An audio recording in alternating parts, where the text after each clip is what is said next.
Hello, ladies and gentlemen. Welcome to Talk Soccer to Me, a soccer show from the US of A telling you everything that's going on in the world of European soccer. Today we got Champions League Matchday 3, Premier League, La Liga, specifically El Clasico. We're going to touch on Italy a little bit, Germany, France, hit some news. And again, this is a rage bait free show. We're just going to try to tell you how it is. We're not going to linger on nostalgia and just all the useless information that's put out in most soccer media. I just want to recap everything that's going on. And again, we're at Talk Soccer to Me on all social media platforms. Instagram, TikTok, YouTube are the big three, as well as this episode will be streaming on all major streaming services such as Spotify, Apple Music, and Amazon Podcasts. So let's get started. Starting off in the Champions League, it was third match day. We started on a Tuesday, and there were a couple early fixtures. First up was Barcelona. They saw the reigning Greek champions Olympiacos travel across the continent. Olympiacos were looking to pull off an historic upset and secure their first win of the Champions League campaign. Barcelona had mild rotation coming into the game with the El Clasico, which we're going to hear about later coming up. It was an understandable move. Olympiacos actually started with an opportunity in the first 30 seconds, got the game off good. But then Marcus Rashford for Barcelona in the fourth minute had a chance. I mean, this game was flying early. 2 minutes later, after some fine dancing in the box from Lamine Yamal, the ball finds Fermin Lopez, who shoots it. He got two beneficial deflections, and he made the game 1-0 to Barcelona. Fermin Lopez then doubled his lead and his goal count with a fine strike from around the penalty spot. Barcelona were up 2-0 at the half. Olympiacos made it a one-goal game after halftime. A penalty finished off the post by Ayoub El Kaabi. Following a Barcelona handball, El Kaabi was a huge instrumental part in Olympiacos' Conference League title a couple years back. But then a red card followed for Olympiacos, so any chance of a comeback was over. Yamal scored a penalty after Rashford tripped in the box, 3-1 Barca. Rashford got his with a fine shot to the near post, made it 4-1, and then 90 seconds later, Fermin Lopez hit a half volley to secure his hat trick, and then 90 seconds later, Marcus Rashford found the near post again, this time from outside of the box, and the game finished 6-1. I mean, Barcelona versus Olympiacos was always going to be a bit of a formality, and I don't want to knock Olympiacos in any way, but my only concern for Barcelona was that if they were so distracted by the upcoming El Clasico fixture, that somehow their head wouldn't be in the game and distractions were going to allow Olympiacos in this one. And that just wasn't the case. The golfing clash between the two teams was just so prevalent. Speaking of clash, you got to shout out Fermin Lopez. He got his first ever Barcelona hat trick. It was an awesome moment for the 22-year-old. Great upcoming player. Marcus Rashford has continued his strong season for Barcelona. His goal-scoring prowess in Europe has been really strong to start the year. And, I mean, there was a short second or so where I thought, okay, could Olympiacos get back in the game? The penalty made it 2-1, but a red card sealed their fate. Barcelona steamrolled them after that. 4 goals back to back to back to back, and this one was over. Next up on Tuesday was Arsenal versus Atletico Madrid. Arsenal hosting this game. All the build-up in this one was the notorious defensive history between the two teams and the two managers. Arsenal in recent memory, and Atletico actually for the better part of 15 years have both been defensive stalwarts in their domestic and European competitions. The memes online regarding this defensive battle, they were funny. They were hilarious. Am I going to repeat any of them for the sake of this podcast? No, I'm not. But it was still funny. And the lineup for Arsenal looked to be as strong as it could be. I mean, minus the injuries to key players such as Martin Odegaard or Kai Havertz. Atletico also came out with a strong lineup. Antoine Griezmann, Conor Gallagher, probably two bigger and well-known names that were on the bench to start out. The first chance of the game came to Arsenal. Eberechi Esse had his attempt blocked. It was an insane loop on the deflection. It got past Atletico's keeper, Jan Oblak, hit the crossbar. Declan Rice followed up. He missed the goal completely. And Eze was actually probably the most lively player to start. He then found Bukayo Saka on a through ball, but then it produced a decent save from Oblak. Makes sense. Oblak's a world-class keeper. Arsenal's goalkeeper, David Raya, he'll get his mention, though, that it's not going to be a good one. 24 minutes in, he got the ball kind of towards the corner flag, and instead of getting rid of it or clearing it or just letting it go out, he held on to it. He lost possession to an Atletico player. It produces an Atletico throw-in, and while Raya was running back to the goal, Julian Alvarez missed a wide-open goal from distance in what was nearly a massive disaster for David Raya. Going on to the 35th minute, Martin Zubimendi won the ball back in a dangerous area for Arsenal. He got it to Bukayo Saka, who's then low-crossed it across the face of goal to Gabriel Martinelli. He put it in the back of the net, but he was about half a step off sides. It was the right call. And going into halftime, it was 0-0. Out of halftime, Julian Alvarez nearly put Atletico on the score sheet. He had a long shot that beat Raya, hit the crossbar, and then 57-minute, Arsenal gets a free kick. You know what that means. Rice to Gabriel Magalhaes, a tale as old as time at this point, and then it's 1-0. The floodgates then opened. 7 minutes later, a strong run from Miles Lewis Skelly set up Martinelli, whose first time finish finds the inside of the post and makes it 2-0. 3 minutes after that, Zubamendi hit Martinelli down the left side. His cross ended up awkwardly in the box. Victor Gyökeres shoots, took a very beneficial deflection, and the game was 3-0. The onslaught would not stop there. Arsenal got a corner 3 minutes later, which again, we know what happens now. Rice to Gabriel, though it was only an assist for Gabriel, as he was at the back post. He put it back in front of goal, and Gyökeres guided it in with, let's say, his groin. It was an interesting maneuver. Went off his groin. He got his double on the day. It took 76 minutes for Atletico to get their first shot on target after the Arsenal rained down on them with 4 straight goals. Though that's like kind of stupid, because like a shot that hits the post not being considered a shot on target is dumb. Because that shot by Julian Alvarez to kick the game off out of halftime was fantastic. Anyway, Thiago Almeida, his shot finally on target, didn't really require a great save from David Raya, and that wrapped up the match. Arsenal with just an onslaught of goals, 4 in 13 minutes. Well, that was not the low-scoring matchup that the internet was expecting. This one finished 4-0 to the Arsenal, a completely dominant win versus Atletico Madrid. I personally believe that Arsenal was going to win the game, but I wasn't expecting this to be as one-sided as it ended up being. I mean, the game was 0-0 at halftime, but it felt like Arsenal's goal was going to come. And the best player from that first half was easily Eberechi Eze. He was creating chances, and he was the most lively player, bar none. And I wanted to give him his shout because he didn't end up on the score sheet, but just another great option for Arsenal. And then once Arsenal did break through, it was done. I mean, a nice combination of 2 open play goals and 2 set-piece goals. Shocker, Arsenal looked great on set-piece goals. Gyökeres got his double. Ugly goals, 2 of them actually. But hey, ugly goals count just as much as beautiful goals. So does it really matter? And the consensus around Gyökeres seems to change every week, but Arteta to sing his praises and the team's winning with him. Arsenal's defense was stellar. Shocker. Minimum chances for Atletico. Lewis Skelly came in for Calafiori and looked solid. Outside of that, Raya goof. Atletico really never felt dangerous. Julian Alvarez had his chance or two because she's just a great player, but it really wasn't a product of Atletico playing well as a team. This Arsenal defense is kick-ass. They didn't let him have a chance. The win has Arsenal sitting 4th in the Champions League table after 3 wins from 3 games, while Atletico are 19th with only 1 win in their first 3 games, and they've had some tough competition so far. Next up on Tuesday was Bayer Leverkusen hosting the team that won it all last season, PSG. The Parisian Giants coming into this game with a perfect record in the Champions League, though they do find themselves in a bit of battle for the lead over in France. Not really relevant to the Champions League, but you know, it is going to occupy their time. Bayer Leverkusen, as I've mentioned before, are sort of in this wayward journey in the mass exodus of players and coaches since their undefeated, invincible Bundesliga winning campaign 2 seasons ago. But let's talk about the game. You know, it did not take long for PSG to get involved in this game. Willian Pacho got his first ever goal for the team in the 7th minute as he got his head on a cross from the world-class right back Nuno Mendes. Pacho was unmarked in the box. It was really poor defending from the Leverkusen defense. The Germans would get their chance to tie it up in the 22nd minute as a handball set up Alex Grimaldo from the penalty where he pushed it too far right and hit the post. The teams were exchanging play. It was really a lively start to the game, but then it was red card time. And it was red card time for both teams, actually. First, in the 31st minute, Leverkusen captain Robert Andrich just decided he was going to elbow the shit out of Desiree Doué while going for a header. Then a few minutes later, PSG center back Ilya Zabarny takes down the Leverkusen forward Christian Kafane in the box, straight red. Now it's 10-on-10, and Leverkusen earned a penalty. They wouldn't give it to Grimaldo. This time it was Alex Garcia taking the penalty, and he correctly put it in the bottom right corner, so now it's 1-1. Then PSG went absolutely crazy before halftime. First, Doué and Kavica Kvaratskhelia played a 1-2 that just felt too easy to take a 2-1 lead in the 41st minute. Kvaratskhelia then got his name on the score sheet 3 minutes later. Kind of lucky. First shot gets blocked, then a rebound and a poor clearance falls right to him.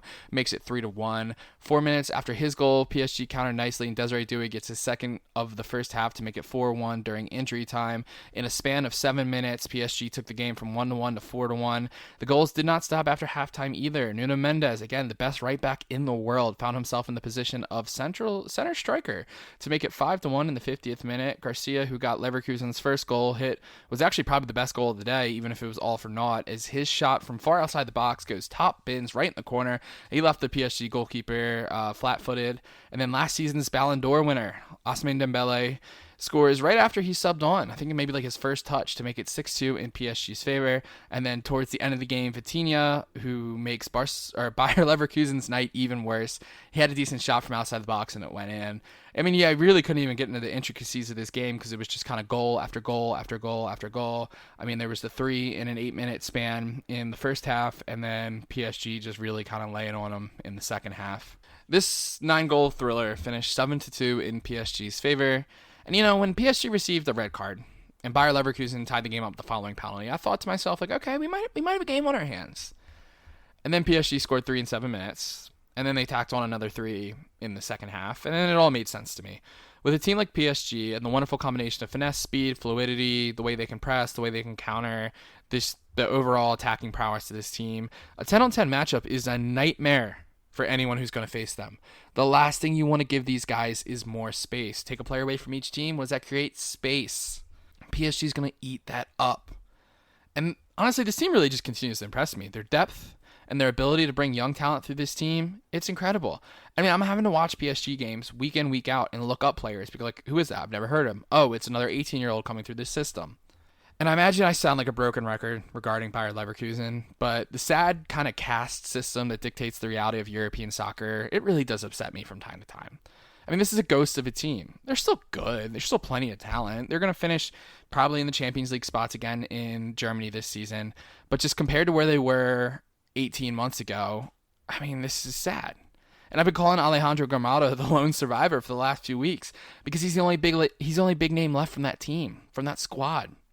And this squad really needs to turn it around regarding their Champions League fortunes. They have 2 draws and a loss to start the season. They're sitting 30th. And considering how important goal differential is as a tiebreaker, this game was a stinker. PSG, they used the tiebreaker to their advantage. They're first. They're right at the top. Perfect campaign so far. 3 wins from 3 games. So for the first time in over 12 years, these teams were at it. Turns out they had a Europa League fixture, I want to say like 2013. Benfica ended up losing to Chelsea in the Europa League final that season. So they beat Newcastle along the way. But let's get in the game. Big old Dan Burn, the reliable left back for Newcastle, had the first exciting moment of the match. He had a header in the 8th minute, nearly put Newcastle on the board, just barely missed. Benfica would come back, though, show some signs of life. They had 2 chances from their right winger, Dodi Lukebakio. First, his one-on-one was saved in the 14th minute, and then 7 minutes later, he had a curling shot that would have been a beauty. Rattle the post. 32nd minute, Newcastle's ever-reliable midfielder Bruno Guimaraes set up right winger Jacob Murphy, who hit a wonderful low cross to a crashing Anthony Gordon, made the game 1-0. Lukebakio before halftime continued to be the only source of opportunities from the men of Lisbon, because kind of really going at the Newcastle defense. 70th minute, though, Benfica had a corner, couple kicks, couple blocks. The ball ended up in the gloves of Newcastle's goalkeeper, Nick Pope. He threw a long ball to Harvey Barnes, who was a recent sub, and that ball went a very far distance. I think it landed over the halfway line, and yeah, Barnes took the ball up himself. 15 seconds later, after the catch and the throw by Pope, he took it all on his own and scored a 1-on-1.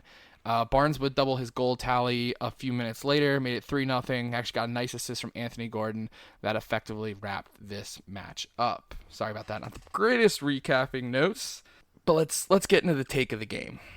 I thought Benfica was going to keep this game a little closer. I know on paper Newcastle are the stronger side of the two, but in my personal experience, you can throw logic out the window against a Portuguese team in the Champions League. And they usually fit the description of like frisky and fun to a T. The Newcastle were class. They controlled the game, and twice when Benfica tried to push up, they were beaten on the counter. Every Benfica chance felt like it was coming from their Belgian right winger, Dodi Lukebakio, as he threatened several times in both halves, but there's 11 guys on each team, and he couldn't be the only one that was doing it. Newcastle sub Harvey Barnes with another solid European performance. He got goals in their match day 2 fixtures. Newcastle are now sitting in the top 8 spots. They got 2 wins from their first 3. Benfica, good side. They've been struggling. This is their 3rd straight loss in this competition. They're 0-3, and right now they're sitting 35th out of 36 in the standings. Really need to turn this one around. Next up on the Tuesday slate was a Spanish versus English matchup. Manchester City were headed to face the Yellow Submarine and Villarreal. Manchester City were looking to bounce back from a disappointing draw against Monaco in Matchday 2. I think that one finished 2-2. Manchester City let them back in the game. Villarreal were looking to get anything going this season. They only have 1 point in their first 2 matchups in the Champions League. You look at lineups, I think both teams were fielding as strong of lineups as possible. And as the game got started, things almost really started badly for Villarreal. Manchester City had a chance in the first 30 seconds, nearly basically off the kickoff. And in that chance, you really would have believed that Erling Haaland and Jeremy Doku could have done better. But Haaland did do enough, though, a couple minutes later, 16th minute to be exact. A wonderful pass from Savinho found the City attacking midfielder Rico Lewis on the right side. He cut the ball back to a darting Erling Haaland. Villarreal defender Juan Foyth, a former Tottenham man, simply just could not keep up with Haaland, and the red-hot Norwegian scores again this season. Villarreal midfielder Papagai nearly answered in the 26th minute, hit an absolute rocket, and it just barely fell outside of the goal. 40th minute, Savinho would actually double Manchester City's lead. He had all the time on the world. He had all the time in the world on the right side. He sent in a cross. There were 2 Villarreal defenders in front of goal. Both were so preoccupied with the threat that is Erling Haaland, they completely missed Bernardo Silva, who at just 5'8" was able to get himself wide open in front of goal and score a rare header. And it was a fantastic header at that. Goalie had no chance. It was strong. And just like that, it was 2-0 to Manchester City. That was the score going into halftime. And the game really was like a slow affair. Manchester City got their first chance in the second half when Savinho, after some extended City possession, he danced around some defenders pretty nicely, but just couldn't get it past the goalkeeper. Villarreal then had their best chance of the day as City were struggling to pay it out of the back, where Papagai hit another rocket, but it lacked the height, and Manchester City goalie Gianluigi Donnarumma was finally called into action as he did well to parry the shot away from goal.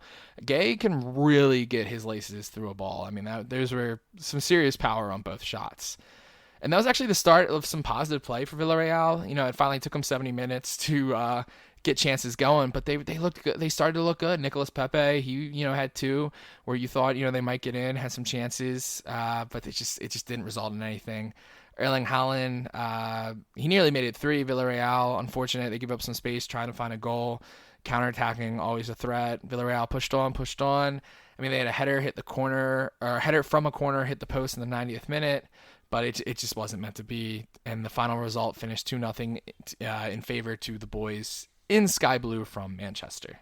I think any big team is going to revel in a victory like that. And for Manchester City's sake, when you're in the Premier League, and God knows every Premier League match brings its challenges, to travel away from home in Europe against a top 5 league side and cruise for the most part to victory, it's got to be nice.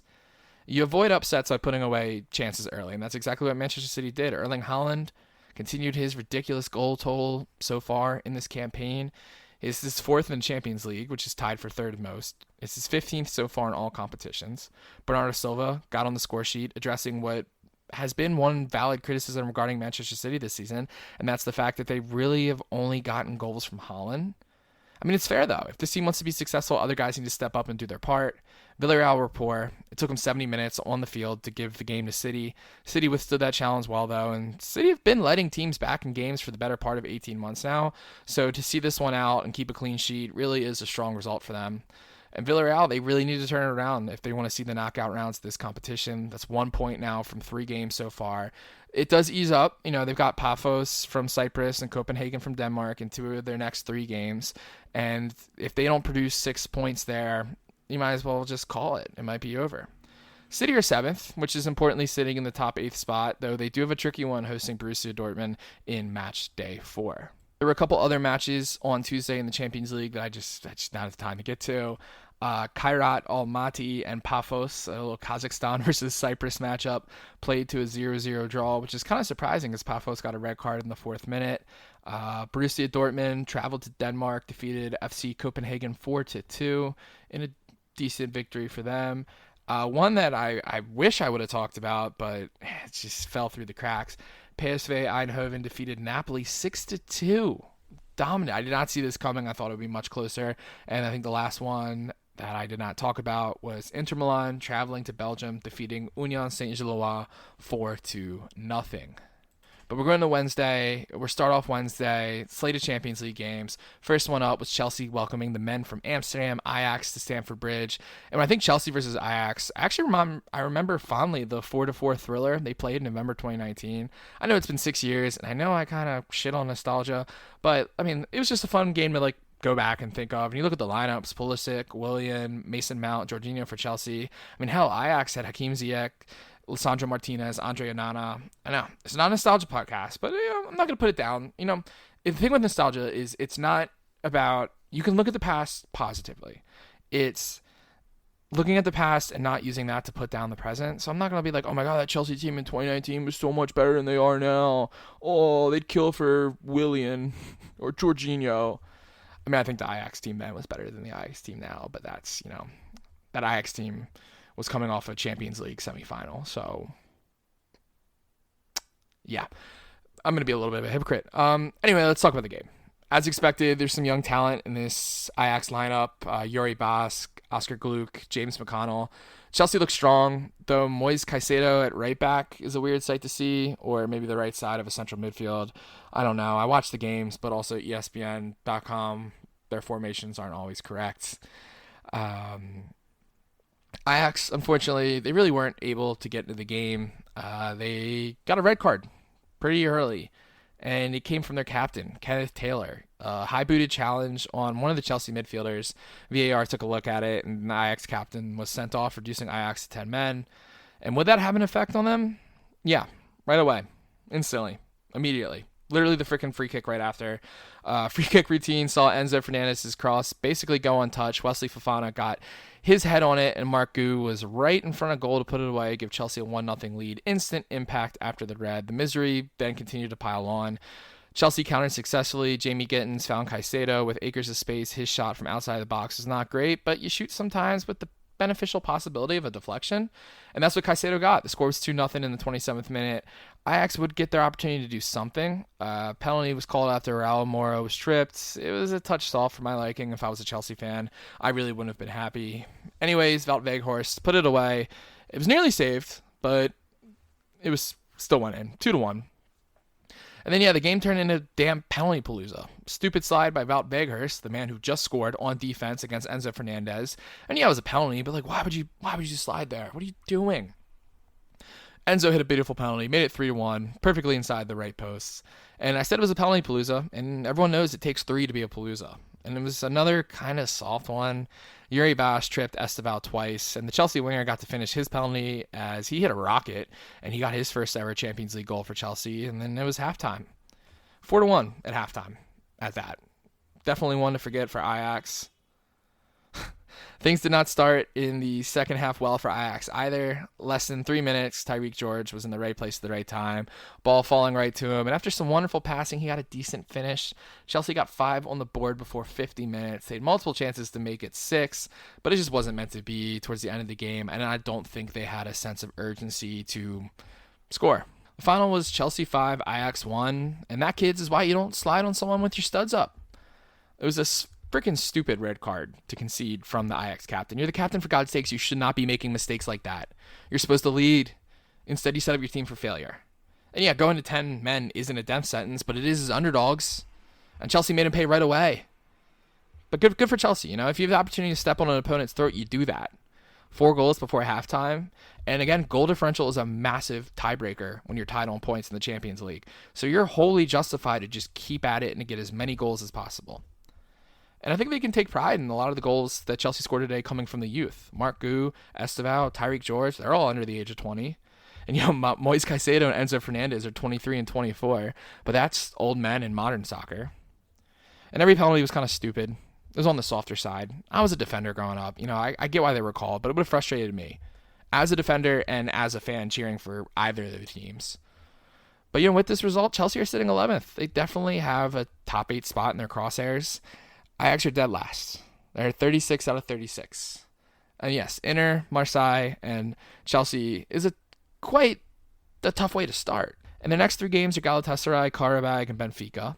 That's easy. It's a reprieve compared to the original games, but that's not an easy go at it. So, right now as it's looking, the Dutch Giants may not be seeing knockout play this spring. we're not going to go talk about a different English team. This team was away from home this time. Liverpool traveled to take on Eintracht Frankfurt. Liverpool have been experiencing a massive slide in their domestic form and coming off of a shocking 1-0 defeat at Galatasaray. Yes, I know Galatasaray is a tough place to play, but this is still Liverpool. And this team's desperate for some good fortune. Frankfurt have a big win and a big loss to start their campaign. They're one of the better German sides and have been for the last few years. I'm just wondering if they could capitalize on a struggling Liverpool team. In the lineups, Mo Salah was on the bench, as I think Liverpool are looking to balance the combination of Alexander Isak and Hugo Ekitike.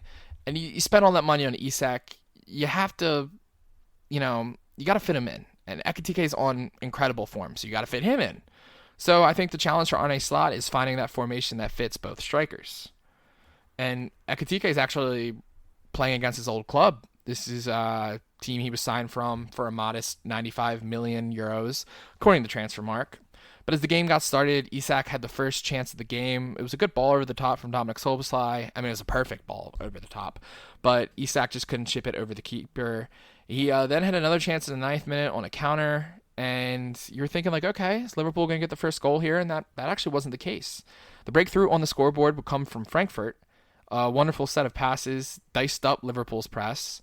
And then after all those passes, the ball ended up at the feet of Frankfurt right wing back Rasmus Christensen, as he found the opposite corner, and Frankfurt go up 1-0 in the 26th minute. Just want to give a shout out to the man who got the assist, World Cup winning goal, or the scorer of a World Cup winning goal 9 years ago, Mario Götze. But yeah, this is about it when it comes to me speaking positively on Frankfurt. Liverpool are going to come back. Liverpool are going to fight back in this game. I'll spoil it now. Because Ekitike, 9 minutes later, got one, which kind of hurts, your old player, your old star. Got behind the defense around the halfway line. Sped his way on a one-on-one. I really never noticed his speed, but it was impressive. He scored, calm finish. Game's tied up 1-1. Liverpool then took the lead 3 minutes later. Virgil van Dijk soared on a corner kick unmarked and made it 2-1. Another corner kick a few minutes later is headed by the other Liverpool center back, Ibrahim Konate. Powerful header. Liverpool went into halftime with a 3-1 lead. The second half started and it was all the same. Liverpool were dominating. Decent shout from Chiesa and then a free kick from Florian Wirtz that nearly rattled the goal. And 20 minutes into that second half period, they finally got their goal. Wirtz and Gakpo, they got behind the Frankfurt defense, and Wirtz's low cross found Gakpo at the back post, made it 4-1. Szoboszlai had a long shot pegged the bottom left corner. Frankfurt goalkeeper had no chance. Mo Salah then finally came into the game with it 5-1. Frankfurt started to get some chances towards the end. The game was over. It was a formality, and it finished 5-1. In their last 3 Champions League games, Eintracht Frankfurt have won 5-1, they've lost 5-1, and they've lost 5-1. That's freaky. I'm no Nostradamus, but if I had to predict their match week 4 score versus Napoli, it may be 5-1. In all seriousness, though, Frankfurt, they've got to be over all these 6-score games, and especially losing like this. Goal differential is the most important tiebreaker in the Champions League. And their opponents on the day, Liverpool, well, they were desperately needing this. Their dramatic downturn in their league form has been shocking, and I had a feeling winning all those games late was not sustainable and could potentially come back to bite them in the ass, but not this badly. But anyway, let's focus on the game. Let's focus on the Champions League. Liverpool were clinical. They counter with precision. The lineup may be an insight into life post Mo Salah. Like I said before the game, if Ekitike keeps playing the way he has been, and he spent all that money on Isak and Florian Wirtz, you're going to have to find a way to put all 3 of them on the field together. Now, whether you call that formation a 4-4-2 or a 4-3-3 or even a 4-2-2-2 is beyond me. I'm not a tactician, but it was far from the standard lineup we saw at the beginning of the season. And today they meshed well. There were good goals and corner kicks too for Liverpool. Set pieces, when done right, can always be your friend. The win takes Liverpool to 10th in the standings, though a massive match versus Real Madrid at Anfield looms in Matchday 4 about 2 weeks from now. Frankfurt are sitting in the playoff round spots, though their schedule does not ease up as their next 2 matches are Napoli and Atalanta, tricky Italian competition. Next up, we had a Champions League tie between 2 of the more historically significant teams in this competition, Real Madrid and Juventus. A combined 27 appearances to the finals between the 2 teams, including 2017. Final in Cardiff, they played each other. Real Madrid prevailed 4-1. I remember a class game from Ronaldo. I remember a good game from Marcelo. Those purple jerseys that Real Madrid were wearing at the time. But these teams they're different. Real Madrid, though their lineup is completely different, with probably the exception of Dani Carvajal, they're still considered one of the best teams around. Juventus, on the other hand, they've kind of fallen off. They had a decade or so long run as the best team in Italy. And then they've spent the better part of the post-COVID years trying to rediscover their identity and have often fallen to being the third, fourth, or fifth best team in Italy. If we're talking lineups, Real Madrid looks strong, but they were slightly rotated. The El Clasico matchup with Barcelona on Sunday, it may take a slight priority to this Champions League fixture. Juventus had their American man and Weston McKennie starting in the midfield, a little higher up than usual, but still good to see him. With the World Cup coming up, want him to get as much playing time as possible, and that our American man produced the first chance of the game. McKinney's shot, it was saved, but it still produced a corner. Federico Gatte then required Thibaut Courtois to produce his second save of the game. Juventus, they had Real Madrid a little bit on the back foot to start it out, nothing crazy. Real Madrid finally got their first sniff of goals. A strong set of passes ended with a Brahim Diaz shot from the right, making Juventus goalie Michel Di Gregorio produce a strong save. 40th minute, fluidity from Real Madrid's front three saw them kind of rotate positions in attack, and a ball that fell to Mbappe in a dangerous spot was dealt with well by Di Gregorio. Mbappe was starting up front. He ended up on the left wing. I think Vinny, who was on the left wing, ended up on the right, and Brahim Diaz, who was on the right, ended up in the middle during that attack. And yeah, momentum before halftime was really swinging towards Real Madrid. Mbappe set up Militao in the 43rd minute, and it was really nice. Mbappe got past his defender on the right wing, sent up a strong pass to the top of the box, and Militao's shot, it had pace, but it was just slightly over the bar. And yeah, Juventus, they survived at halftime. They played defensively. It was working. It was frustrating Real Madrid. I have friends who are Real Madrid fans. They were frustrated. And yeah, it's 0-0. And then coming out of halftime, Juventus nearly shocked everyone. And while they were back defending, a clearance ended up with Dusan Vlahovic with just acres of space. He got past everyone, ran past Militao on a one-on-one. It was a wonderful save from Courtois. And you know what? Actually, I have to give Militao some credit. He did, Vlahovic got past Militao, but he caught up, and that pressure allowed him to, not get the shot he wanted against Courtois. And that easily could have been 1-0. And I guess maybe that, sent some shock into Real Madrid and some, a sense of urgency, okay, we need to do something, because the hope for Juventus would not last long. 57th minute, Vinny Jr. danced through three Juventus players, got his shot off, hit the post with his shot, and Jude Bellingham beat his fellow Englishman Lloyd Kelly to the ball. The Real Madrid midfielder he's just half a second quicker than the Juventus defender, and he was able to get it in the wide open net to open the scoring. It gave Real Madrid a 1-0 lead. Chances were exchanged later in the game. Juventus pressed forward. That resulted in the risk of the counter, but it just wasn't meant to be. The game finished 1-0 in Real Madrid's favor. I mean, this wasn't Real Madrid Juventus of old. This was a game where Real Madrid were clear favorites to get a result, and Juventus sat back and played in a more defensive manner. The breakthrough goal for Real Madrid was going to come eventually. They were positive, and they really should have started the scoring towards the end of the first half. The man who did score the goal, Jude Bellingham, he'll be ecstatic though, as he's not yet to score so far to start this year. Though I do think a big part of that is how Xabi Alonso plays him versus Carlo Ancelotti played him. It's kind of more of a 10 for Ancelotti, a little bit further back in the midfield for Alonso. Nonetheless, this will be big for Bellingham's confidence. The front three, Mbappe, Vinny, Diaz, they all look solid up front. Vinny played a big part in the lone goal, beat three defenders to get the shot off. Thibaut Courtois made several key saves, which is all he's ever done since he joined Real Madrid. Juventus, on the other hand, they were there. They played defensively. They got one legit break, and it probably should have been put in the net by Vlahovic, so it cost them. And then actually, their coach got fired after the weekend. I don't believe I've talked about Serie A yet. So yeah, maybe this game had a big effect. And I mean, as of right now, Juventus aren't even in the top 24. So it makes sense that a manager change is going to come. They're sitting 25th. Now their next three opponents, the old lady has a good chance to get some points. It's Sporting, Bodo Glimt, and Paphos. Those aren't the elite. But if they don't, they could be in trouble. Real Madrid, though, they stay perfect in the league phase. They're sitting fourth overall. They're lacking in goal differential behind Inter Milan, Arsenal, and PSG. But they won, and they got a big weekend coming up with El Clasico versus Barcelona. The last game on the Wednesday slate that I'm going to mention specifically was Sporting Lisbon hosting Marseille. The thing that really pulled me towards this game was, despite the fact that Marseille is really doing well in both Europe and the French league, Sporting were still the betting favorites to win. Marseille actually started this game better off compared to their Portuguese contemporary. Early chances were piling on, and then they were capped off by a fantastic opening goal. The ageless Pierre-Emerick Aubameyang found left-sided attacker Igor Paixão on a crossfield ball. This one went from right to left. It was a good first touch from Paixão. He took the defender inside to put it on his right foot, and he hit as nice of a curling goal as you're going to see. Marseille then thought they had another opportunity a few minutes later, but Mason Greenwood could not do anything with it. Then the emotions of these two teams would sway heavily before halftime. Marseille thought they earned a penalty. VAR overturned it. The man who was fouled, Emerson Palmieri, he earned a yellow because he dove. At least VAR said he dove. Well, he was already on a yellow, so that's a second yellow. That makes a red. Marseille's down a man. They had the lead, but now they're down a man. And they went from thinking they had a penalty to 10 men in 2 minutes.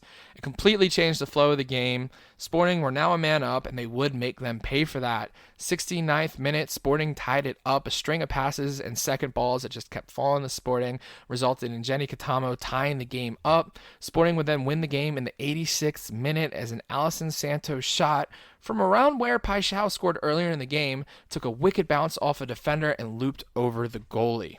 Final score was Sporting 2, Marseille 1. It really felt like the red cards just kept coming during this match week of the Champions League.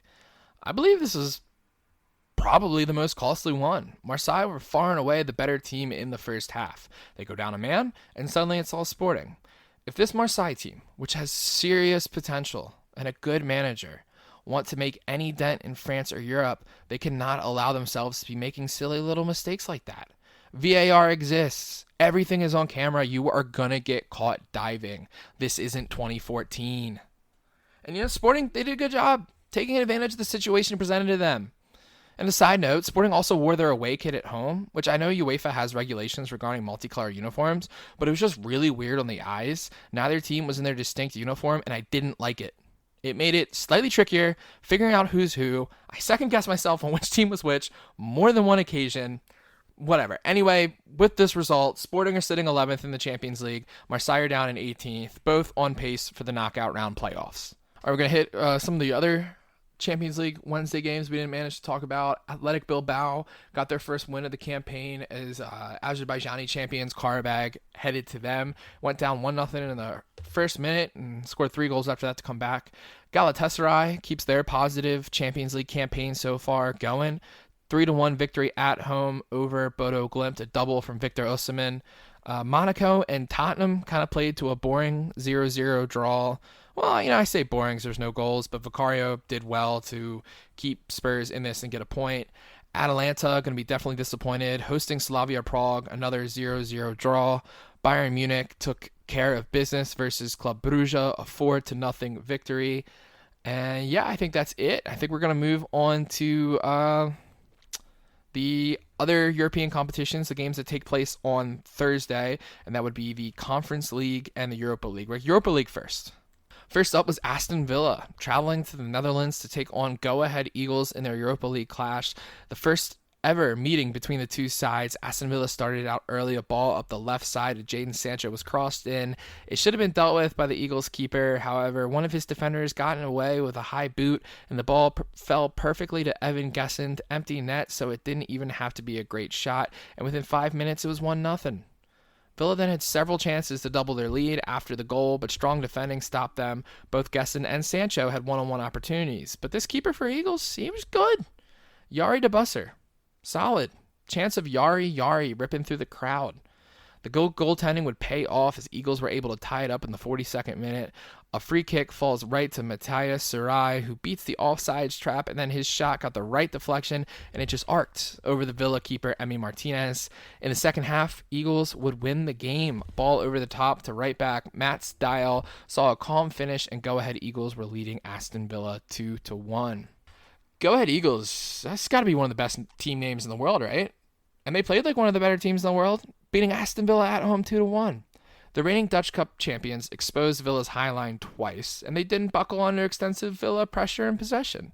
Goalkeeper Yari de Busser was my player of the game. His first half saves kept Eagles in the game.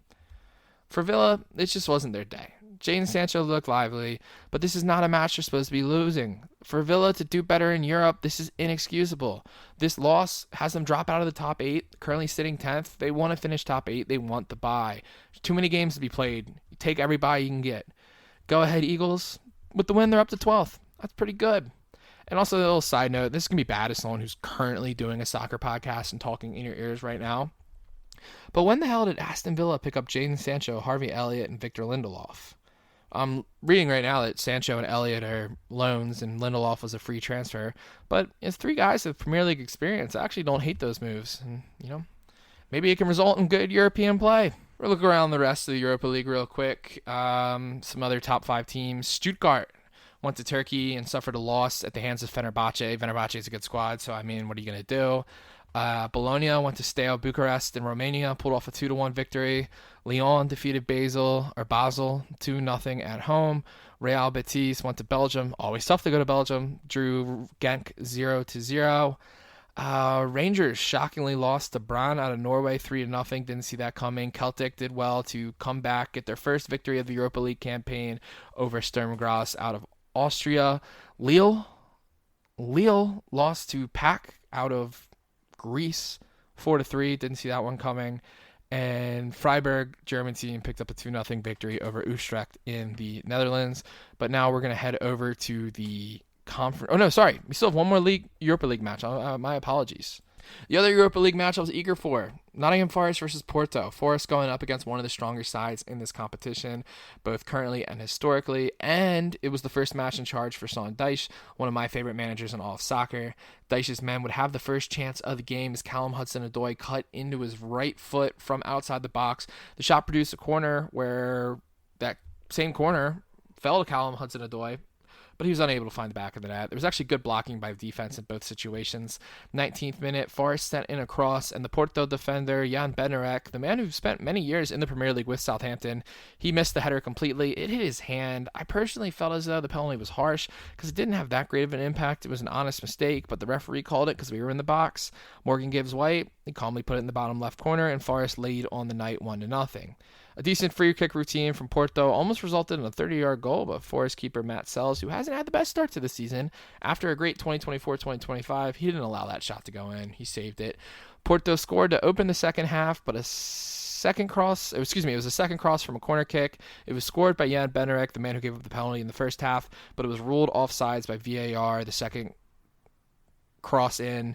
It was correct, but it was unfortunate for Porto's sake. Excuse me, tripping over my words there. Forest then earned their second penalty on the night. Originally ruled a dive. VAR said, no, that's a pen. I guess.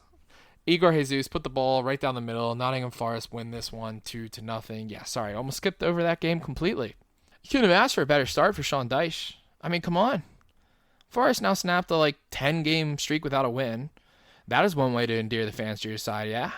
And what's better than getting a win in your home debut, eh? And Porto's a solid win. I don't think right now they're as strong as their Portuguese contemporaries in Sporting or Benfica, but to best a team in that pedigree in convincing fashion at home, it's got to feel good. Yeah, Forest didn't score from open play, but that'll come in time. Right now, I think the only thing that mattered was winning. And this win actually takes them up to 17th in the table. It was huge. It was their first one so far this season in Europe. For Porto, though, this was their first loss in Europe so far this season. And there he fell to 15th place with their loss. Switching over to the Conference League, the third division in Europe, Crystal Palace were looking to keep the winning going after winning Matchday 1. Their opponents, AEK Larnaca, traveled all the way from Cyprus to take them on. Palace had the first decent opportunity on the night, an awkward ball in front of goal after a corner, it bounced around, and then referee blew it dead because it ended up being a handball call against Palace. Long throw-in after that. It's nearly finished from Ismail Sarr, but it's blocked by the defender. Jean-Philippe Mateta then hit the post in the 21st minute, and Palace had several early game chances, piling it on the pressure. AEK sitting back, but they couldn't put the ball in the back of the net. And yeah, AEK survived this. All the Palace chances. Game goes into halftime. It's 0-0 somehow. I thought for certain Palace were going to score in that first half. 6 minutes into halftime, however, it wasn't Palace who found the first goal. It was AEK. Palace were playing out of the back. AEK was pressing, but it was nothing too suffocating. Palace defender JD Canvo doesn't see the AEK winger Marcus Rodin, who intercepts it. He passes it to striker Riyad Bayic, and his thumping strike from the top of the box left Dean Henderson with no chance to stop it. Against the run of play, AEK were up, away from home, 1-0. Every last opportunity for the rest of the game was Palace trying to score, pushing forward, and looking for that equalizer, and it just would not happen. Final score was AEK 1, Crystal Palace 0. That was a Thursday to forget for English teams. I know European soccer does not revolve around England, but I don't think it's naive for me to expect Villa to win and Palace to defeat AEK Larnaca out of Cyprus at home. I mean, Palace dominated possession. They constantly put the ball in the box in front of the AEK goal, and with someone like Jean-Philippe Mateta up there, you'd expect them to finish it, but that just wasn't the case. Palace had the opportunity to put AEK away in the first half, and they didn't. And in this weird sport, if you let teams linger, it'll bite you in the ass. They let them linger. Second half started, AEK scored. AEK, all the props to them. They're now second in the Conference League table with this win. Matchday 1, they got the better of AZ Alkmaar too. Another matchup I wouldn't expect them to win. Palace will look to bounce back as they host that same AZ Alkmaar team in Matchday 3. I'm going to run through a couple other Conference League matchups real quick. Anything of note or teams that I can pronounce. Fiorentina defeating Rapid Vienna 3-0. Fiorentina definitely thinks to be one of Palace's main contenders for the Conference League title. Mainz out of Germany defeated a team from Macedonia that I'm not even going to try to pronounce. And yeah, no, that's where the Conference League's sitting. They're not on the same schedule as the Champions League and Europa League. They only play 6 league phase games while the other 2 play 8. And yeah, I mean, Chelsea won it last year. I think they're a little bit better than Crystal Palace are now. But yeah, we'll see. We'll see if they, games like that aren't how you get to a final of a European competition. But we're done. We're done with the midweek games. We're gonna roll over to the weekend games, and that's domestic competitions. We're gonna go to Spain first. And I know typically I do England first, but the biggest game of the weekend was not in the Premier League. It was another chapter in the biggest rivalry of all sports, El Clasico. Real Madrid hosting Barcelona from the Santiago Bernabeu, 2 points separating these giants of world soccer in La Liga. And I don't care if you're a Premier League person. This is the biggest game around. I was ready for it. You should have been ready for it. So let's talk about it. The lineups were about what I was expecting. Ferran Torres was back for Barcelona. I know they've been dealing with a lot of injuries lately. The one thing that kind of surprised me out of Real Madrid was Rodrigo not starting, but lately that's actually been happening a lot. Vinny and Mbappe are in good form, and unfortunately there just isn't the space for Rodrigo. To get the game started, Real Madrid started it off crazy. They got a strong counter from a penalty. They looked like they're pressing up. Lamine Yamal got his foot in the way of a Vinicius Jr. shot. It didn't make any contact from the ball, and it's a penalty. But then it got called off. And I'm not a Real Madrid fan, but for the life of me, I do not understand how this penalty was called back. He didn't make any contact with the ball. He obstructed the shot. I don't think it's one of those, Vinny kicked him while attempting the shoot. I don't know. It didn't make any sense to me. Then Real Madrid thought they scored in the 12th minute. Mbappe hit a hell of a half volley. It was a really fantastic finish, but it wouldn't be because he was offsides. VAR got that one right. I was a little confused at first, but it was very tight. I looked at it again, and very tight, but it was still off. In the 22nd minute, though, Kylian Mbappe would not be denied this time.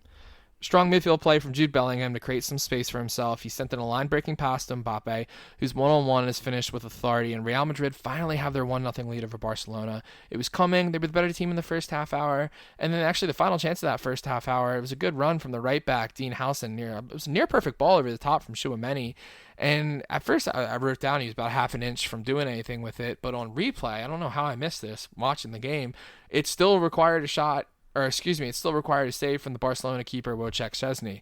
Szczesny made a few decent saves early, definitely kept Barcelona in the game. And then in the 38th minute, against the run of play, Arda Güler lost possession for Real Madrid around the halfway line. Barcelona countered fervently. Marcus Rashford on the cutback found Fermin Lopez, whose first time finish found the back of the net, and Barcelona tied the game up.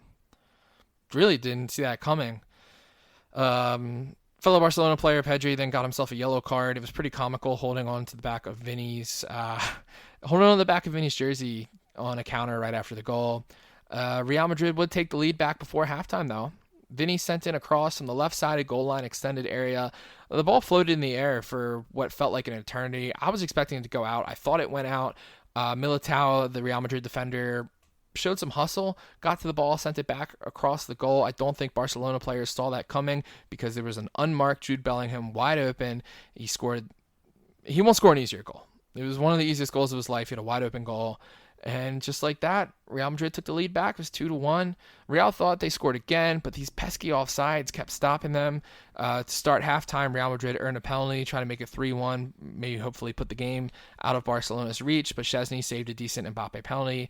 The game from that point on got super chippy in the second half. There were 2 red cards, plenty of fireworks, and Real Madrid won 2-1. Now that was a proper El Clasico. If you're a neutral like myself, not a fan of either Real Madrid or Barcelona, but just a fan of soccer, there's nothing better than when these two teams are playing well, playing each other, and absolutely wanting to kill each other at the same time. Plenty of times it's resulted in beauty amongst the madness. Amazing goals mixed in with cheap shots and painful fouls. And we got that today. Real Madrid won 2-1. Now I think if you look at the team's performances today, Real Madrid was quite better. And they were a good Wojciech Szczesny game and goal for Barcelona away from it being 3 or 4-1. Real Madrid were hellbent on exposing that back line, and they did. Mbappe did learn from his 8 offside performance last year and timed most of his runs to be onside. The form him and Vinny Jr. are on right now is dangerous for any team that comes their way. Gosh, these 2 players in that form mixed with Jude Bellingham, who I think is doing better to get higher up the pitch lately compared to him sitting a little deeper when Xabi Alonso first took over the team. This Real Madrid team looks good, and now they've got a 5-goal lead at the top of La Liga. For Barcelona, Lamine Yamal is kind of absent today. Compound that with everything he said online, it just fueled the flames. The arguing between him and Carvajal at the end of the game was funny because, they're Spanish teammates and they're on the right side together. You imagine if Carvajal's knee is better, that's a possibility for the 2026 World Cup. But I'm not going to criticize them all. Let the kid be a kid. He's going to say stupid shit. Prima donna, immaturity, it'll only make this tie better. Next time, though, he's just got to back it up on the pitch, and I think he will. And now Barcelona, though, they got a little bit of a hill to climb. 5 points in La Liga for these teams. That's a pretty massive gap. Run through the other results in La Liga real quick from this weekend. Athletic Club, disappointing at home, lost to Getafe. Real Sociedad, their local rivals, they won their at-home game against Sevilla 2-1. Atletico Madrid, playing the Monday slot, defeated Real Betis 2-0. And last but definitely not least, we'll just mention a random one. Mallorca, 1-1 draw against Levante at home Sunday morning. Don't worry, everyone. We're going to kick it back to England. Jump back a day to Saturday. We're back in the Premier League, where Chelsea were hosting the recently promoted team that everyone is talking about, Sunderland. The fellas from Tyne and Wear have really impressed to start the season, and with this match, it's a good opportunity to see how this team does against one of the big boys. A little bit of quotations on that big boys comment, but this is still Chelsea away. Both teams coming out in 4-2-3-1s, playing the lineups you'd expect from them. Nothing really to report back too shocking. Mark Gu up front for Chelsea's worth a shout. The youngster played well in the Champions League. Chelsea started this game right away. They wanted to remind Sunderland that not everything in the Premier League is rainbows and sunshine. Chelsea win the ball in the middle of the field. Pedro Neto runs it up with urgency, hits Garnacho on the left wing. Garnacho cuts outside, kind of limits his angles. You thought he cut back on his right foot, but his shot was with power. He found the 5-hole under the keeper, and within 5 minutes, Chelsea have a 1-0 lead in this one. It was a bold celebration, too, sitting right in front of the Sunderland fans. I guess Garnacho's lucky they're a nice bunch. Chelsea had a few corners and a few more chances to score again. That's just not what would happen, though. Sunderland then had a throw in around the 22nd minute, and these long balls are all the rage, so hard to defend. Chelsea did get a first head on the ball. Josh Achapong, he tried to clear it, but it landed at the feet of Bertrand Traore. Kind of forgot he was back in the league. His shot was with pace. It was blocked by Joao Pedro, but it landed right near an unmarked Wilson Isidore, and in all that chaos, he was able to redirect the ball in the back of the net. Isidore actually nearly doubled his game total 5 minutes later. He was found in a gap by a good pass from Granit Xhaka, but his shot went outside the posts. There was a penalty shot for Joao Pedro, who was pushed in the box, but I think they got it right with a no call on the penalty. Chelsea had several dangerous corners in the first half. Nothing came out of anything, though. And there was one where Garnacho was at the back post, but he was unable to score. Thought he should have done better. Second half started slowly. Nothing too crazy for either team. The flow of the game was definitely towards Chelsea for most of it, though. But it just looked like they weren't going to find that breakthrough, and the game was going to be a tie. Sunderland, they hit a long ball forward at injury time. At first, I couldn't tell if it was a genuine pass or a clearance, but Brian Bobby was up there, second half sub for the striker. He got to the ball ahead of the Chelsea defenders. He held up play, allowing his teammates to catch up, just stood with his back to the ball, though I will say I think one of the 2 Chelsea defenders covering him should have done something. Bobby finds a crashing Kemsdean Talby, whose first time finish was perfectly in the bottom right corner to win the game. Sunderland 2, Chelsea 1. I sure as hell did not see that coming. Maybe these Sunderland boys are legit. This was not a lucky win, not at all. Sunderland deserved this. That goal at the end was as pretty as you like. I mean, fantastic striker, long ball play with the strength and speed to hold it up. Oh, Lord. I mean, that finish. The young Moroccan international, Kemsine Talbi, as good as you like. That was good shit from Sunderland. Now, Chelsea did push Sunderland back most of the game, and they were flush with opportunities and corners in the first half, but they didn't do anything with it. And this is just another example, if you let a team in the game, they will make you regret it. Chelsea looked flimsy and uninspired in that second half. They simply were not good enough. They're supposed to be the better team at home. You play like it, damn it. And back to Sunderland, more importantly, the stream star continues. They keep bucking the trend of struggling promoted teams. They're actually doing way more than that. They finished the weekend 4th in a Champions League spot. I know, whatever. It's only a quarter ways into the season, but screw logic. This is awesome. And if they can keep this up at this rate, we should be focused on Sunderland nabbing a European spot instead of being around the relegation zone. Back to Chelsea, though. Their league form so far, it ain't cutting it. They're 9th in the league. And this is the 3rd time this year they've dropped points at home to what should be an inferior opponent. They travel to rivals Tottenham next week in a big one, and they really got to right the ship in the league. Next up on the Saturday run of Premier League games is Manchester United hosting Brighton and Hove Albion. I'm going to wing it and go off memory, but I believe both these teams are coming off wins last week in the Premier League. That's a fact. United definitely are. They defeated Liverpool, and I remember Danny Welbeck scoring a winner for Brighton, so there you go. Anyways, let's see what team can keep up their winning ways. Keep it going. Benjamin Sesko back in the lineup for Manchester United, and this United team came out strong, really keeping that momentum from the Liverpool game going, though they did nearly give up a goal in the 7th minute. But Yakuba meant it was offside, so who's counting? Doesn't matter. And United did prove me right, though, that they were the better team early. 24th minute, Matheus Cunha scores his first in front of the crowd at Old Trafford. Positive and strong possession saw Cunha at the top of the box with just the right amount of space he needed to hit a low curler in the opposite right corner. Good goal. Gave United a 1-0 lead. And it was an open game after that, as Brighton had their chances too. The problem with open games for Brighton is even if you get chances, you give them up. And it happened in the 34th minute. Brighton gave up possession out of the back. Casemiro got it. He hit a poor shot, but that poor shot hit the back of Brighton defender Yassine Ayari, and that massive deflection rolled in the back of the net. I thought Šeško was actually going to make it 3-0 before halftime, but his half chance was outside the goal. And yeah, it finished 2-0 United in the first half. Coming out of the second half, United were the stronger team again. The positive play paid off again. In the 61st minute, Diego Dallo does well to win possession right back after United lost it. Passed it to Šeško, who took the nicest touch to create space for a pass. Found Bryan Mbeumo with just the tiniest amount of space. He was able to make it 3-0. It was a good shot, but the assist by Šeško is where it was at. It was a lovely first touch, as good as you like. Commentators discussed a potential foul in the build-up. I don't know. I think it was the right call. I don't like soft fouls. And Mbeumo then smacked the post in the 71st minute, nearly getting his double. And then right after that, Patrick Dorgo for Manchester United, he stopped Minto on what was a clear goal-scoring opportunity. I think the United man should have got a red card. With a stricter ref, he definitely would have gotten a red card. But then again, free kick right after Danny Welbeck scored. So it was costly, even though it was only a yellow card. Brighton then had a tiny sliver of hope, as now it's 3-1, and then they proceeded to test United. They were pushing. They even made it 3-2 in the 2nd minute of injury time.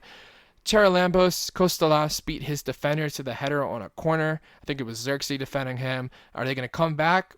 No. And Mbeumo scored the win with a thumping shot in the 96th minute to win the game. He made the right run at the right time with a pass that just perfectly ended up with him, and he put it away.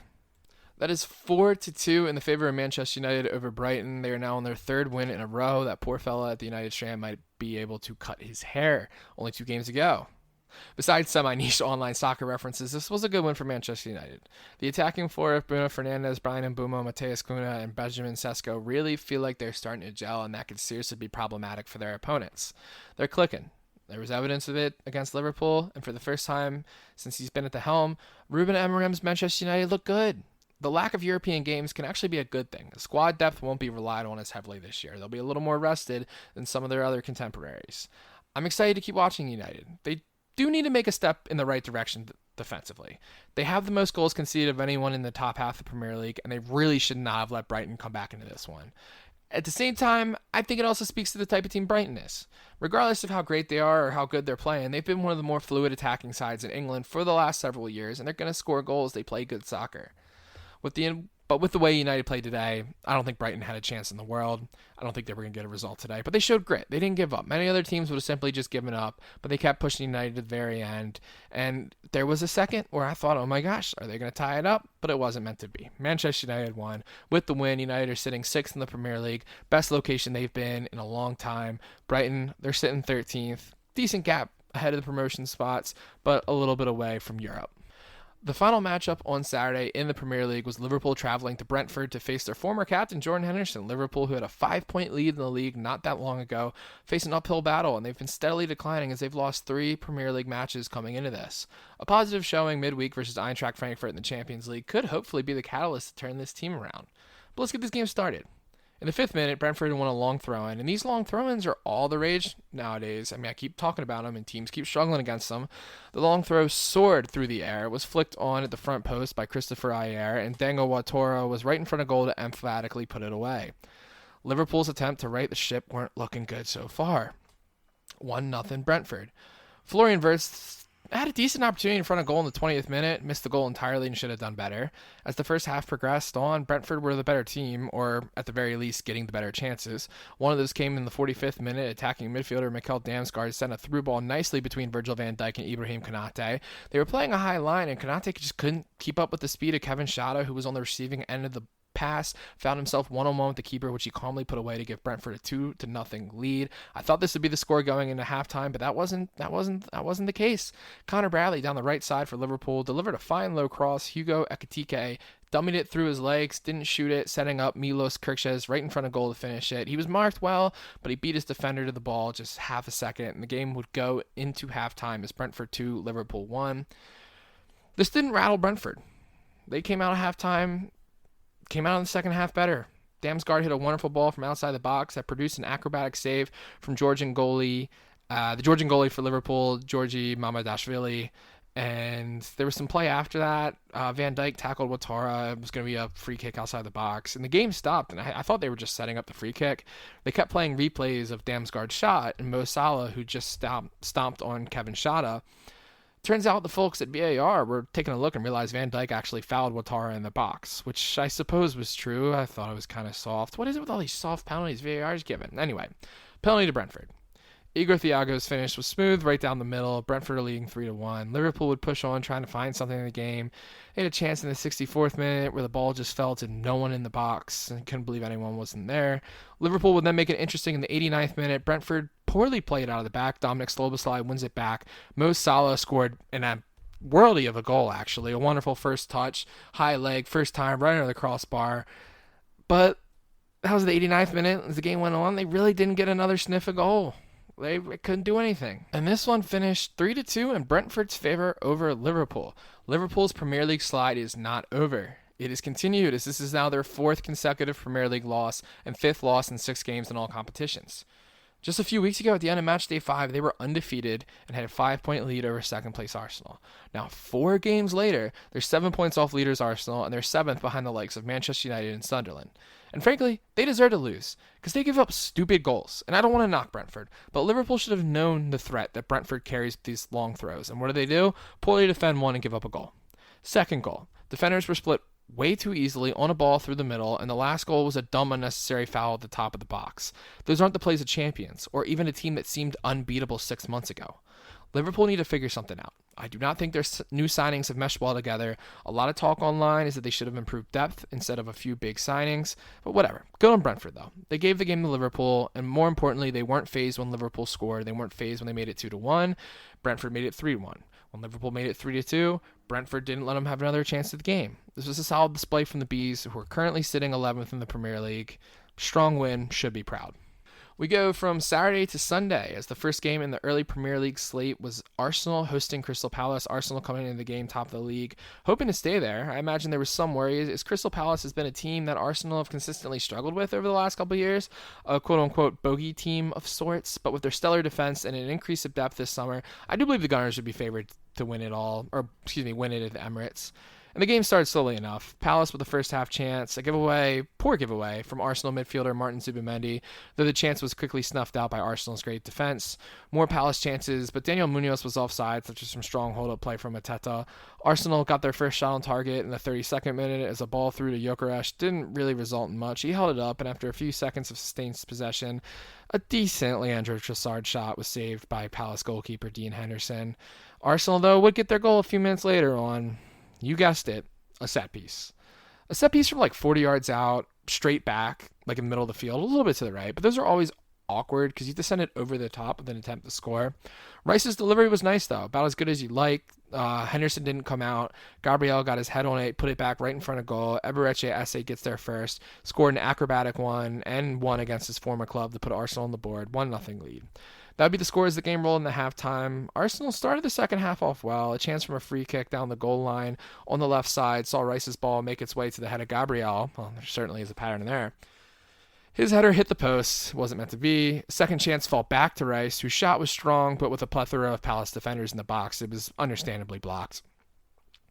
After that block, though, Arsenal retained possession. Ball made it out to Saka on the right, where his curling effort missed the goal entirely. It was a really few dangerous seconds there for Palace, where 3 times it looked like Arsenal could score. 57th minute, though, Gabriel with a wonderful ball over the top to Trossard, whose pass across goal was nearly put away by Saka, but Mark he beat him by like a fraction of a second to redirect it away from goal. Arsenal had more chances from corners. Crystal Palace tried to push through, but this Arsenal defense is just so suffocating. Even Crystal Palace's half chances never truly felt dangerous. And this defense is just something else. Any group who can subdue Jean-Philippe Mateta, who I have been saying is one of the most underrated players in the Premier League, in my opinion, that's a good performance. 6 minutes at a time, it was nothing for Palace. Yeah, 1-0 to the Arsenal. That's what they were chanting. The chant may have its origins from a different era in North London, that of George Graham and Tony Adams, Lee Dixon. But one thing remains the same, and that's a great defense.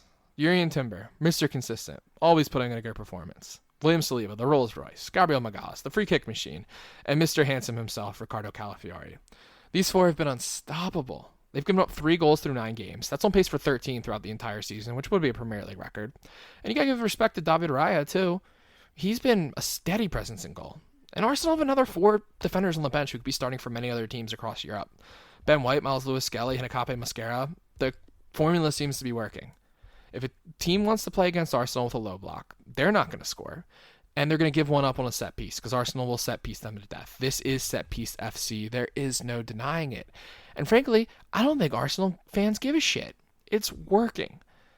And when a team does decide, we're going to play them straight up, like Atletico Madrid, how'd that work out for them? That's a 4-0 loss. The Gunners are top of the league. And they got a 4-point lead over Bournemouth.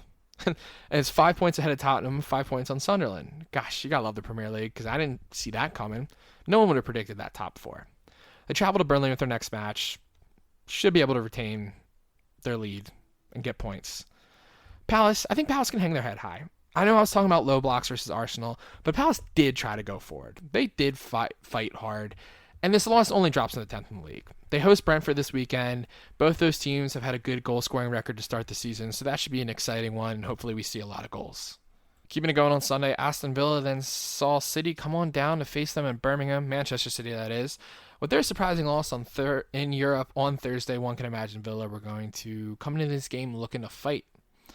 The first chance was a long throw-in from Villa. He's keeping dangerous, and I don't hate that adaptation to the game. They're interesting. Ezri Konsa nearly gave up a goal to Erling Haaland as the Villa defender fumbled the ball in the box and got lucky that Haaland was a little slow to it. But for the most part, Villa were the better team in early parts of the game. And then the 19th minute, a corner kick routine was the way to go for Villa. A short corner, saw a low cross played towards the top of the box. There was no City defenders there to clear it. It lands at the feet of Polish international Matty Cash, one touch and a shot from outside the box. And it left City goalkeeper Gianluigi Donnarumma standing still, unable to move. Aston Villa had a 1-0 lead in this game. It was a brilliant strike. He ran into the corner flag. He showed up his golf swing, though. I can't imagine his golf swing can be as good as that goal right there. Haaland nearly responded right away, but a good save from Emi Martinez kept him out. Blows were exchanged from both teams, but, it was a fun game in the later part of the half, but it went into halftime 1-0. Going into the second half, City had the better chances, but it just wasn't meant to be. Nothing really resulted in anything. It wasn't like, oh my God, Villa's barely keeping them out. It was like, okay, City's going forward. And Villa were dangerous in the corner. I think Villa were actually more dangerous in the counter than City were holding possession and going forward. The final score was Aston Villa 1, Manchester City 0. They never found that second goal. First off, those Manchester City uniforms have got to be the worst kit I've ever seen in my life. The gray with the highlighter yellow is awful. It's atrocious. Don't ever bring them out again. I don't ever want to see them again. And you know what? I might say the same thing about Manchester City, especially when it comes to anyone but Haaland scoring. And I've said it before. If Manchester City can't get goals from anyone else besides Erling Haaland, they are not going to have success this year, because there are going to be games where teams have a good game plan for Haaland or he just has an off day. Yes, he's one of the best players in the world, but he's human. And City have not found out how to fix that. If you take Haaland out of the game or he just can't score, City's going to lose. And you know what? Good for Villa. They looked like crap in the middle of the week. Losing to go-ahead Eagles? Come on.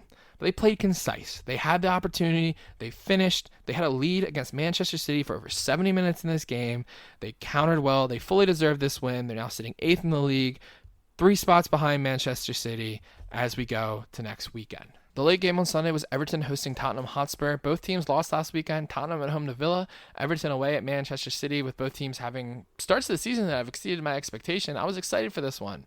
Good teams looking to bounce back. Jack Grealish back in the starting lineup for Everton, and Randall Kolo Muani making a start for Spurs up top, a new signing of the summer. Well, let's kick it off. Everton's brand new stadium. Jack Grealish actually really led me to believe he was going to score early on for Everton. It was 150 seconds into the game, and a ball landed to him. He got a proper shot from inside the 6-yard box, but Pedro Porro was standing in the right place and kept the ball out. What could have been? Because 19 minutes later, Tottenham win a corner. NBC puts up the graphic. Everton, only team not to concede from a corner so far in the Premier League. So naturally, you know what's going to happen next. Mohamed Kudus sends one into the back post. Rodrigo Bentancur gets there to head it back across the face of goal. Mickey Van de Ven heads it in. The Spurs captain makes it 1-0 with a fine corner routine. Everton got their corner equalizer. This big right back, Jake O'Brien, hits a front post ball in, but VAR called it back. And it was a correct call. Iliman Ndiaye was obstructing the keeper, which you can do, but you can't do from an offsides position, which is weird. It's just weird. But if anyone in an offside position has anything to do with a goal, you have to call it back. So it was a good call, and it was the correct call on VAR's end. The teams exchanged attacks. It was a lively first half. And the first half actually had a little more life and injury time. Another Tottenham corner, another Mickey Van de Ven goal. Pedro Porro sent this one in. Van de Ven was just by himself right in front of Jordan Pickford, and he's going to score that. All obviously. And the game went into halftime 2-0. Everton were on a path towards the first home defeat in their new stadium. And they almost got on the board in the start of the second half. A Beto bicycle kick was awkward, but it was goal-bound, and it produced a decent save from Vicario, the Spurs keeper. Richarlison nearly scored on his old team in the 65th minute, but this one was finally saved by Jordan Pickford. Vicario then made a strong save again. An alright shot a few minutes later from Ndiaye, deflected off Kevin Danso. Vicario dove to his right to keep that one out. A couple saves really proving crucial. And then Tottenham would effectively seal this win in the 89th minute. A cross into Richarlison was redirected to Pop Matar Sarr. Both unmarked, which makes sense considering Everton were pushing for a goal, and Sarr's header makes it 3-0, the final result. Again, final score was 3-0 in favor of Tottenham over Everton, a strong way to bounce back from that disappointing loss at home against Villa. Tottenham seemed to be a much stronger side away compared to being in North London. They have 1 win, 1 draw, and 2 losses at home. That's averaging a point a game. Away from home, they have 4 wins, a draw, and no losses, averaging 2.6 points per game. I don't know why that is. It goes against all logic and all conventions, whatever. But they did it again today. Mickey Van de Ven, the captain, fast captain, back to double, strong corner play. Set pieces must be a North London thing, huh? I mean, some solid saves from Vicario, too. Multiple times he had to deal with deflections or just weird shots, and he got a clean sheet. And Everton. There's been an issue plaguing them. The wing play of Jack Grealish and Iliman Ndiaye is good. It's really good. But their finishing issues are costing them. They're only averaging a goal a game, and that's not going to cut it in this league. And there's multiple games where I just don't know if Beto's cutting it up front. It may be time to give Tierno Barry some starts. Their new striker, they spent $27 million on him this summer, brought him in from Villarreal. Maybe he can be the answer to these attacking woes because these guys are creating chances. They're just not going in the back of the net. And even though he gave up 3 goals, Jordan Pickford was solid when he had to be. I'm not going to blame him for these goals. I mean, he's bailed out Everton so many times. He gets a pass to me. Tottenham, though, they're sitting third. This is another good victory in the Prem. Everton are 14th. They're not playing terribly, though I think if Everton address these attacking issues, they could be pushing up a lot higher. But with the added schedule of the Champions League games, unfortunately there were some Premier League games that I really wasn't able to get into, so I'm just going to mention them real quickly. Leeds United defeated a struggling West Ham team 2-1 at home on Friday. The Saturday game I did not mention was Newcastle picking up a victory 2-1 over Fulham. AFC Bournemouth, who maybe I need to give a little more respect to next time. 2-0 victory over Nottingham Forest at home. Not a good first league game for Sean Dyche. Bournemouth are currently sitting second in the league, if you could believe that. Wolves keep their pretty tragic start to the season going with a 2-3 loss versus Burnley at home in the league. After England, we're going to move over to Germany. Unfortunately for Germany, I don't have any specific games that I'm talking about. For the big teams, Dortmund won 1-0 at Cologne. Bayern won 3-0 away at Mönchengladbach. Stuttgart with a 2-1 victory over Mainz. And Leverkusen also picked up a victory on Sunday, 2-0 victory over Freiburg. We're going to move over to France again real quick. PSG did what they needed to do with a 3-0 victory over Brest. Monaco picked up a 1-0 victory over Toulouse. Marseille, disappointing. If they're going to be in a title fight, they cannot be losing this game, a 2-1 loss against Lens. And Strasbourg, the other team that was pushing PSG, the cousins to Chelsea with their exchange of players and common ownership, lost to Lyon 2-1. We're going to go over to Italy now, but I do have some games to talk about in Italy, so let's get into it. We're going to wrap up our weekend close to the Mediterranean, head on to Italy, southern Italy. 2 most recent champions, Napoli and Inter Milan, faced off in what could be a matchup with serious Italian title implications. Napoli looking to bounce back from a horrific loss against PSV in the Champions League in the middle of the week. Inter won their Champions League matchup, and Inter also got the first chance of the game. Alessandro Bastoni saw his header just barely glance wide of the goal in an early corner, and actually the first few minutes were all Inter. Napoli goalkeeper Vanja Milinkovic-Savic kept them in the game with some really good saves, one specifically on a Lautaro Martinez chance. Napoli's fortunes would change though. There was a penalty in the 29th minute. Henrik Mkhitaryan brought down Giovanni Di Lorenzo, the Napoli right back. I thought it was a little soft. Again, these goddamn soft penalties. Kevin De Bruyne finished his penalty and scored, made it 1-0 Napoli, but he managed to hurt himself on the kick. At first, I thought it was a hamstring. Turns out it was a different thigh muscle. Unfortunately, he's probably going to be out till 2026, which is a shame. Bastoni then nearly scored again from a corner for Italy. This one hit the post. And Inter really peppered the Napoli goal before halftime, but no result. Napoli survived that. They started off the second half hot. Scott McTominay went on a daring run, kept off on sides by a lone Inter defender. The pass wasn't great. He catches up to it. Didn't matter. Scotty McT hit a banger. I literally made a noise where I was sitting watching this goal. Off the bounce, Jan Sommer had no shot. It was the best goal of the weekend. I implore you to go look this up. Inter would make this interesting a few minutes later. A cross was handled by a Napoli defender. Halkin Chakanoglu finished the penalty. And I thought maybe we had a game. But 5 minutes later, Napoli said no. They answered. Frank Anguissa with a strong solo goal, dribbled through players from a third of the way to the goal, a shot off his back foot. I thought, what are you doing? Don't shoot that. I was wrong. He was right. It was perfectly placed. It was the winner in this big Italian matchup. Final score, Napoli 3, Inter 1. A huge win for the Blues. Antonio Conte's men are back at the top of Serie A with this win. And yes, I know there's going to be some negativity around the team regarding the De Bruyne injury. Kevin De Bruyne, just such a fluke injury. I mean, when have you ever seen someone hurt themselves on a penalty kick? It's a big shame. He really seemed to be adapting to life in southern Italy well. But maybe his boys got his back. I mean, Inter were probably technically the better team on the day, but wonderful solo goals from Scott McTominay and Anguissa had the Stadio Diego Armando Maradona rocking. Inter had their chances. I mean, they did, specifically towards the end of the first half. And had it gone into halftime 1-1, I think the final result could have went differently. But if butts were candy and nuts, every day would be Christmas. And it wasn't Christmas for Inter. They're now down to third place with the loss. I mean, they're only 3 points behind Napoli. But in the grand scheme of this title race, this is huge. And Napoli's got a big matchup with Como this weekend. Como team has been doing really well. They did draw on the weekend, but I'm really excited for this one. We're going to run through some other the weekend Italian games. Milan definitely gonna be disappointed in themselves. 2-2 draw against Pisa. Como, I just spoke highly of them, but they drew 0-0 at Parma. Atalanta, disappointing. They played Jamie Vardy's Cremonese. I'm probably mispronouncing that. And it finished 1-1. Roma, who's also top of the league, they went to Sassuolo and won 1-0. Lazio at home defeated Juventus 1-0. And there were some midweek Italian games that you're going to hear about in next week's episode. They've already probably happened now, but I don't know. I'm speaking into the future. So that's the Italian games. That's all the games. We're gonna transition over into news. Two things kind of want to hit on.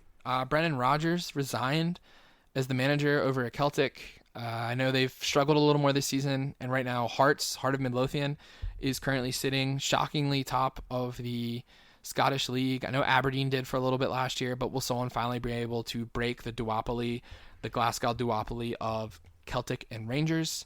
There's a scandal that's coming out of Turkey regarding betting referees. I mean, like hundreds of referees betting. And then on top of the hundreds of referees betting, a certain amount, a significant amount, I think around 170 betting on soccer. I'm waiting for a little more to come out. I might talk about that one more in the next episode, because the biggest piece of news that I want to talk about in this episode, La Liga decided to cancel the match in December, I think it was around December 20th, between Villarreal and Barcelona in Miami at Hard Rock Stadium. Villarreal was going to be the quote-unquote home team, so they would not play Barcelona at home in Villarreal. There were several protests, and yeah, they canceled it, and I think it was the right call. I mean, I'm an American, and you got to respect the tradition of the games. You got to respect the tradition of European soccer. I don't think it's fair to Spanish teams or Spanish fans or Spanish players to take games in their league outside of their country. It is the Spanish league. Same way it's the English league. If you want to watch soccer in this country, you go to an American game. We have a league. It's the MLS. There's great players in the MLS. I don't talk about the MLS, but there's great play if you want to watch it. And just the comments by La Liga were just so awful. I mean, the president said that anyone who cited tradition as a reason not to have this game has a narrow-minded and provincial perspective. What? What do you? That is so stupid. Tradition matters. Tradition matters so much to this game, and it matters so much to these people who spend their hard-working dollars on season tickets to their home team, games of their home team. These teams mean something to people. They mean something culturally, and I do think it's the right call. I'm glad La Liga went back on it. I'm glad Villarreal struck at La Liga and said this was all basically a shit show. And yeah, no, it shouldn't happen. I know in Italy, they're trying to put a match in Australia. It should not happen. You want to go watch AC Milan? You go to Milan. You want to watch Barcelona? You go to Barcelona. I know the NFL does their international games, but it's a different league. We're Americans. We understand the marketing of our league and the reasons they do what they do. For Europeans and soccer, it's different. And I'm glad this game got canceled. It should have never happened. And that was the news. Well, we're like 80 minutes in. If you're still here, I really appreciate you. Again, this is Talk Soccer to me. An American soccer fan's perspective on everything going on in the game. Like, follow, subscribe, Instagram, TikTok, YouTube. We're streaming on all podcasting services. Spotify, Apple Music, Amazon Podcasts. If you made it here, I love you. Thank you. Go have a great day. Got good games this weekend. We had some midweek action, Carabao Cup, and then good games this weekend. And hopefully we'll be back Wednesday. This episode's going to come out on Thursday, but we're going to get back to a Wednesday schedule. Thank you. Love you. Goodbye.